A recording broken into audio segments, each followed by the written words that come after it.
शुरुआत करेंगे कि कारगिल जो है कहाँ पर स्थित है और इसी जगह पर जो है पाकिस्तान ने इसी को अपना निशाना क्यों बनाया और किस लिए बनाया। तो कारगिल जो है आपको पता है जम्मू कश्मीर भारत का एक राज्य रहा है जिसे 2019 में 2 केंद्र शासित प्रदेशों में बांट दिया गया।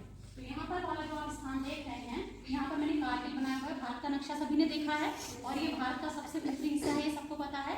तो यहाँ पर जो है वो कारगिल है और ये वाला हिस्सा जो मैंने अलग किया है ये क्या है आप जानते हैं? ये POK है, पाकिस्तान अधिकृत कश्मीर, पाकिस्तान ऑक्युपाइड कश्मीर। ये वाला जो हिस्सा है भारत का जिसे हम अपने नक्शे में दिखाते हैं और पाकिस्तान अपने नक्शे में दिखाता है, ये वाला जो हिस्सा है ये पाकिस्तान के कब्जे में है। और ये वाली लाइन जो मैंने यहाँ पर ड्रॉ कर रखी है ये LOC है, लाइन ऑफ कंट्रोल। तो पाकिस्तान की जो सेना है और भारत की जो सेना है वो इस बॉर्डर लाइन पर तैनात होती है। समझ गए? इस तरफ हमारा लद्दाख है और यहाँ पर वाला ये वाला जो हिस्सा है छोटा सा, ये चीन के पास है।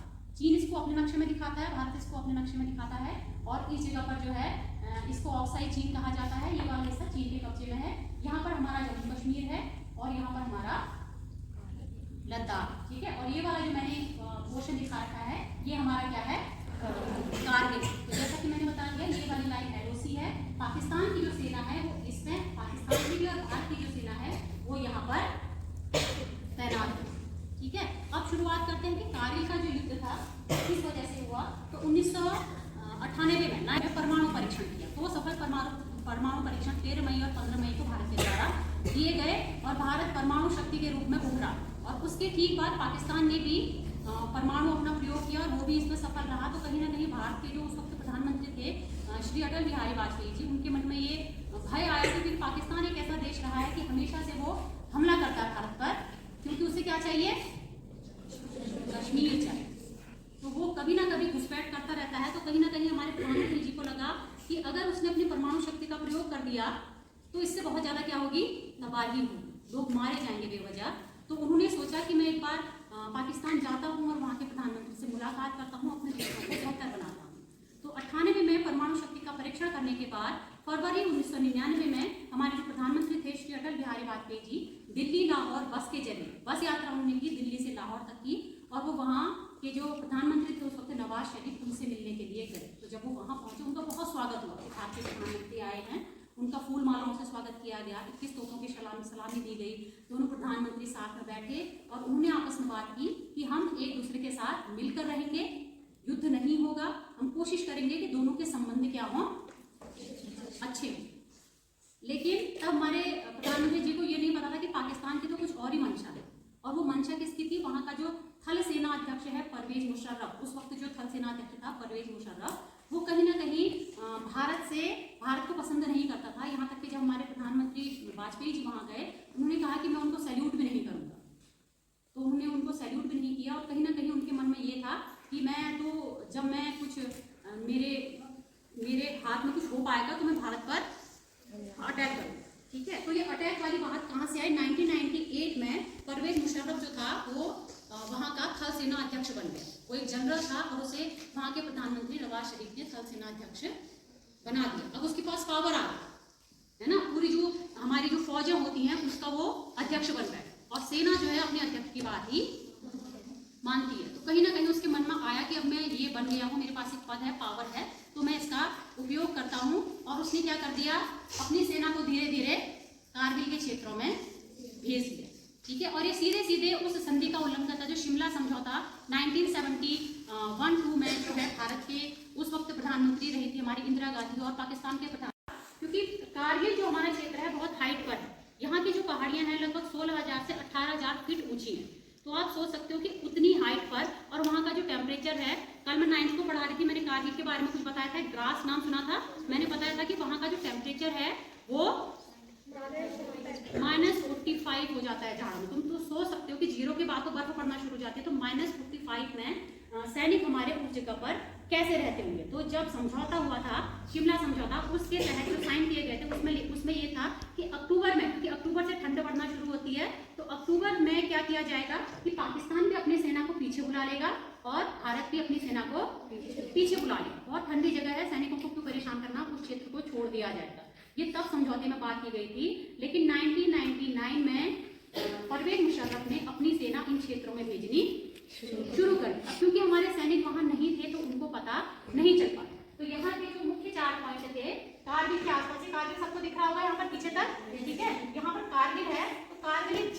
लद्दाख, जो उस वक्त जम्मू कश्मीर का हिस्सा था। ठीक है, अभी वो कहाँ है, लद्दाख जो केंद्र शासित प्रदेश है वहां। तो ये जो कारगिल है इसके 4 क्षेत्रों को उसने घेर लिया। ठीक है, जैसे पिथौरागढ़ एक जिला है लेकिन उसमें अलग अलग ब्लॉक और तहसील और अन्य छोटे कस्बे हैं, वैसे ही कारगिल के इन क्षेत्रों को उसने अपने सैनिक वहां भेज दिए। क्योंकि हमारे सैनिक बनाते हैं बंकर। बंकर सुना है कभी? तो बंकर क्या होता है? बंकर सैनिकों की छुपने की जगह होती है। वो लोग जमीन को खोदते हैं सैनिक। ठीक है, क्योंकि उनको छुप कर रहना पड़ता है, उन्हें नहीं पता कहाँ से तोप का गोला आ जाएगा, कहाँ से गोली आ जाएगी, क्योंकि एलओसी में उस तरफ के सैनिक और इस तरफ के सैनिक। तो सैनिकों को छुपने के लिए और दूसरे देश पर नजर रखने के लिए बंकर बनाने पड़ते हैं। वो जमीन की खुदाई करते हैं ताकि वो उसके अंदर कुछ सैनिक अपने खाने पीने का सामान और अपने अगर उनको जरूरत पड़ गई तो गोला बारूद वगैरह उन बंकरों में छुपाते हैं। तो बंकर एक गुप्त जगह है और ऊपर से बस वो 2 पत्थरों की दीवार और एक छत रख देते हैं कि वहां पर खड़े होकर एक व्यक्ति सामने नजर रख सके। और जहां जहां भी हमारी बॉर्डर लाइन है ऐसे कई सारे बंकर जो हैं हमारे देश के जो सैनिक हैं वो बनाते हैं, जो कि युद्ध के समय काम आते हैं। तो परवेज मुशर्रफ के अनुसार इन 4 जगहों पे लगभग 140 से भी ज्यादा पोस्टों पर पाकिस्तान फैल चुकी। और भारत को कब पता चला? देखो अक्टूबर में हमारी सेना हट गई वहां से, है ना। और पता कब चला कि इन जगहों पर पाकिस्तान के सैनिक छुपे हुए हैं? 3 मई 1999। ठीक है, 3 मई 1999 को। अब ये पहाड़ी क्षेत्र है, यहाँ कोई बहुत ज्यादा ऐसे व्यवसाय होते नहीं है, खेती यहाँ नहीं होती है क्योंकि बारिश वाला इलाका भी है और बर्फ से ज्यादा ढका रहता है। तो यहाँ का जो मुख्य आय का स्रोत होता है वो होता है पशुपालन, और यहाँ पाली जाती हैं भेड़ और याक। तो एक जो पशुपालक था उसकी याक खो गई, उसने चरने छोड़ी होगी और वो याक उसकी खो गई। तो अब वो दूरबीन के जरिए ढूंढ रहा था कि मेरी याक कहाँ है। 3 मई को उसने देखा कि दूर एक पहाड़ी पर कुछ लोग लंबी दाढ़ी मूंछ वाले और जैसे पाकिस्तानी लोग एक पठानी सूट पहनते हैं, कुर्ता पजामा अलग सा, वो पहने हुए बंकर खोद रहे एक पहाड़ी पर। तो उसने दूरबीन से उनको देखा और उसे लगा कि ये भारत के लोग तो नहीं है, क्योंकि सैनिक इस वक्त यहाँ पर होते नहीं हैं और ये हमारे जैसा तो बिल्कुल नहीं लग रहे हैं ये लोग। तो 3 मई को उस पशुपालक ने देखा अपने याक खोजते हुए, उसने ये खबर जो है भारत के सैनिकों तक पहुंचाई कि मुझे ऐसे ऐसे लोग दिखे हैं और वो भारत के नहीं लग रहे हैं। तो ये बात आगे तक पहुंची होगी अधिकारियों तक। तो 5 मई को एक पेट्रोलिंग टीम, 2 दिन बाद एक पेट्रोलिंग टीम बनाई गई। पेट्रोलिंग टीम क्या होती है? जो गश्त करती है जगह जगह, है ना। जैसे पुलिस भी हमारी रात को भी गश्त करती है कि कहीं कुछ ऐसी घटना ना हो रही हो, तो वैसे ही आर्मी वाले पेट्रोलिंग टीम बनती है और उनकी टाइमिंग होती है कि वो 5 मई को एक पेट्रोलिंग टीम जो है उस जगह भेजी गई जहां उस याक वाले ने बताया था कि कुछ लोग मुझे संदिग्ध लग रहे हैं। अब क्या है, पहाड़ी इलाका है, ऊंची ऊंची चोटियां सारी इन लोगों ने अपने कब्जे में कर ली थी। तो इन्होंने उस पेट्रोलिंग टीम को देख लिया, 4-5 लोग गए थे और उनको वहीं मार दिया। ठीक है, उसके बाद खबर फैली कि मार दिया गया। तो शुरू में लगा कि शायद आतंकवादी। उसके बाद जो दूसरी बड़ी घटना हुई 9 मई को इस कारगिल क्षेत्र में, क्योंकि ये वैसे भी ऐसा क्षेत्र है कि कभी भी युद्ध हो सकता है, तो कारगिल क्षेत्र में भारी मात्रा में गोला बारूद एक जगह पर रखा जाता है। उस जगह पर वहाँ के जो लोग छुपे हुए थे उन्होंने हमला किया और उस जगह को बर्बाद कर दिया जहाँ सारा गोला बारूद रखा जाता है। एक ही झटके में उस वक्त भारत को 127 करोड़ का नुकसान हुआ था। तो सोचो 127 करोड़ की युद्ध सामग्री उस जगह पर रखी गई थी जिसे एक ही झटके में पाकिस्तान ने नष्ट कर दिया। उस वक्त तक भी इतना नहीं लग रहा था कि आतंकवादी होंगे, लेकिन उसके बाद धीरे धीरे ये महसूस होने लगा कि ये लोग आतंकवादी नहीं। ठीक है, उसके बाद 19 मई को ऑफिशियली तौर पर इसे युद्ध घोषित कर दिया गया। कब किया गया? 19 मई को। वाकई में पाकिस्तान अंदर घुस चुका है और युद्ध हो चुका है और पता चल चुका था कि इन 4 जगहों पर, इन 4 जगहों के नाम थे मास्को यहाँ पर है, द्रास यहाँ पर है, ठीक है, कारगिल यहाँ पर था और यहाँ पर लास्ट में बटालिक था। अब इसी क्षेत्र को, ये जो यहाँ पर इसी क्षेत्र को क्यों इन लोगों ने चुना? इतनी बड़ी एलओसी लाइन के बावजूद इसी को क्यों चुना? क्योंकि यहाँ पर हमारा नेशनल हाईवे है जो श्रीनगर से लेकर लेह तक जाता है। ठीक है, नेशनल हाईवे 1A इसको कहा गया। क्या कहा गया? नेशनल हाईवे 1A इसको कहा जाता है। तो इसी इनका उद्देश्य क्या था कि हम इस सड़क पर अपना कब्जा कर लेंगे और इस सड़क पर कब्जा करने से क्या होगा, यहाँ वाला जो क्षेत्र है सियाचिन क्षेत्र, ये वाला जो क्षेत्र है, ठीक है, इस क्षेत्र पर भारत की सेना को मदद नहीं मिल पाती। अगर हम इस लाइन पर, इस सड़क पर पूरा कब्जा कर लेते हैं इन पहाड़ियों पर, तो यहाँ से जो भी सेना को मदद जाती है देश के बाकी हिस्सों से, वो सियाचिन तक नहीं पहुँच पाएगी और हम सियाचिन को अपने कब्जे में कर लेंगे और उस सियाचिन को अपने कब्जे में करके हम भारत सरकार पर दबाव डालेंगे कि वो कश्मीर हमको दे दे। तो सब कुछ कश्मीर के लिए ही हो रहा था, ठीक है। और इसको केवल इस क्षेत्र को हमने क्यों चुना कि क्योंकि ये सड़क जो है NH1A ये जाती थी सियाचिन, ठीक है। तो इन पहाड़ियों पर लगभग 140 पोस्टों पर जो थे उनके सैनिक घुस चुके थे। अब यहाँ से भी सेना भेजी गई क्योंकि वहाँ रखा हुआ हमारा गोला बारूद क्या हो चुका था, खत्म हो चुका, ठीक है। अब ये जो पहाड़ियाँ हैं ये 16,000 फीट, 18,000 फीट, 17,000 फीट की ऊंचाई पर हैं। तुम इसको ऐसे समझ सकते हो कि सबसे ऊंची पहाड़ी जो थी वो टाइगर हिल थी। तुमने टाइगर हिल का नाम अगर कारगिल को तुमने थोड़ा भी पढ़ा है तो तुमने कारगिल में टाइगर हिल का नाम सुना होगा। उसके बगल में छोटी छोटी बहुत सारी पहाड़ियाँ थी और उन सभी लगभग ऊंची पहाड़ियों पर कौन थे, पाकिस्तानी सैनिक घुस चुके थे, हजारों की संख्या, ठीक है। और भारतीयों को कहाँ से जाना था, आगे चढ़ना था और एक पहाड़ी को चढ़ने में लगभग 10 से 12 घंटे लगते थे। और ये वो पहाड़ियां हैं जहाँ कोई पेड़ नहीं है। पेड़ों में अगर हम चढ़ रहे हैं चढ़ाई में, ऊपर से कोई मार रहा है तो जाहिर से क्या होगा, हम बचने के पेड़ों के पीछे छुपेंगे, लेकिन यहाँ पर ऐसा कुछ नहीं था, ठीक है। और युद्ध ये कहता है कि अगर कोई हाइट पर है, आप पर पहले हमला कर चुका है, तो जीतने के लिए आपको 3 गुना ताकत लगानी होगी। यानी अगर उनके पास 1 सैनिक है, आपके पास 3 होने चाहिए, तब आप जीतोगे। कब, जब आप पर हमला हो चुका है, ठीक है। लेकिन जब आप ऊंचाई पर हैं और आपने नीचे से जवाब देना है, आपके पास कम से कम 9 गुना सैनिक होने चाहिए, 9 गुना ताकत आपके पास होनी चाहिए। अब देखो ये वो जगह है जहाँ ऑक्सीजन कम है, ठंडा बहुत ज्यादा है, कोई पेड़ पौधे नहीं है और ऊपर से सैनिक देख रहे हैं कि सेना ऊपर आ रही है, ठीक है। तो एक ये इम्पॉसिबल सा मिशन था जिसे हमारे देश के जवानों ने पॉसिबल करके दिखाया, ठीक है। तो एक एक करके वो क्या करते गए, पहाड़ी चढ़ते गए, लेकिन हमें बहुत नुकसान हुआ, ठीक है। ये पहाड़ी चढ़ी, ना जाने कितने इसी पहाड़ी को चढ़ने में शहीद हो गए क्योंकि ऊपर से लगातार गोलियां चल रही। फिर इस पहाड़ी से नीचे भी उतरना था, देखो यहाँ से, और ये देख रहे हैं, ठीक है। हमें नहीं पता वो कहाँ पर है उस टॉप पर, लेकिन वो देख रहे हैं आराम से क्योंकि सामने दिख रहा है ऊंचाई से, है ना। और वो आराम से देख रहे हैं कि सैनिक उतर रहे हैं। तो ना जाने कितने सैनिक जो थे हमारे मारे गए। 14 मई को उन्होंने हमारे एक पेट्रोलिंग टीम को पकड़ लिया, जिसके मेन थे सौरभ कालिया उनका नाम था। उनके 4 साथियों को पकड़ लिया गया, 22 दिन तक अपने कब्जे में रखा गया। उनकी आंखें निकाल दी गई, उनकी जीभ काट दी गई, उनके होंठ काट दिए, कान काट दिए, नाखून निकाल, और उनके बाद उनकी बॉडी के टुकड़े करके उनको बोरे में भर के फेंक दिए। और ये बिल्कुल युद्ध के नियमों के विरुद्ध है। अगर हमारा कोई सैनिक पकड़ा जाता है तो उसे केवल गिरफ्तार किया जाए, जेल में डाला जाए, उस पर जो है मुकदमा चले।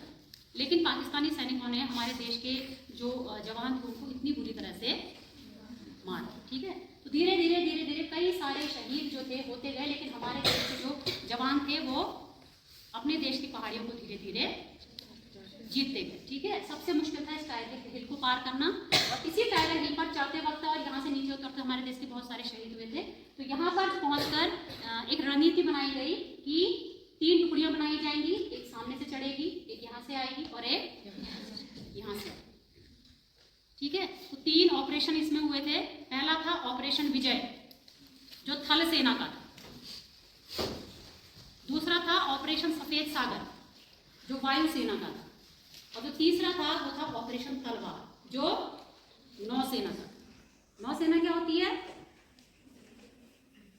समुद्र द्वार, समुद्र से भी तो आ सकते हैं, नहीं आ सकते हैं, क्योंकि यहाँ पर जो गुजरात के यहाँ पर वाला जो इलाका है ये पाकिस्तान जो है सीधे अरब सागर में, ठीक है। तो फिर क्या हुआ, अब हवाई जहाज भी आने लगे, विमान भी आने लगे। MiG-27 में जो हमारे लेफ्टिनेंट थे पायलट नचिकेता, वो यहाँ आए, लेकिन उन पर मिसाइल दाग दी गई जब वायुसेना ने थल सेना का साथ देना शुरू किया। तो नचिकेता जो थे उनके विमान को गिरा दिया गया, लेकिन नचिकेता जो थे वो अपने उनके विमान में खराबी आ गई, उनके विमान में क्या हो गया था, खराबी आ गई। MiG-27 लेकर वो उड़े थे, उनके विमान में खराबी आने की वजह से उनको कूदना पड़ा। तो वो अपने पैराशूट लेकर उससे उतरे, लेकिन वो कहाँ उतर गए, वो LOC के इस तरफ उतर गए, यानी किस क्षेत्र में, पाकिस्तान के। पाकिस्तानी सेना ने उनको पकड़ लिया, लेकिन बाद में अन्य देशों के दबाव में उनको छोड़ दिया गया था।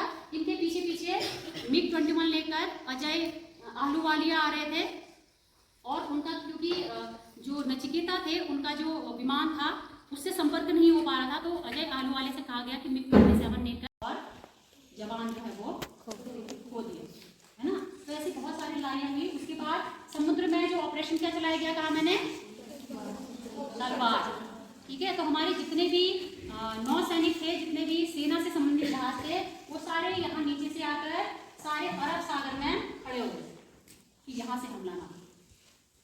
और भारत की जो नौसेना शक्ति है वो पाकिस्तान की नौसेना शक्ति से 7 गुना ज्यादा। 7 गुना ज्यादा का मतलब 1 के सामने 7। अब तुम अकेले हो, 7 से लड़ने की हिम्मत कर पाओगे? नहीं कर पाओगे। और भारत सरकार के सख्त निर्देश है कि आपने किसी भी क्षेत्र में, पाकिस्तान के क्षेत्र में प्रवेश नहीं करना। आपको केवल अपने क्षेत्र में आए हुए सैनिकों को भगाना, आप उनके क्षेत्र में प्रवेश नहीं करोगे।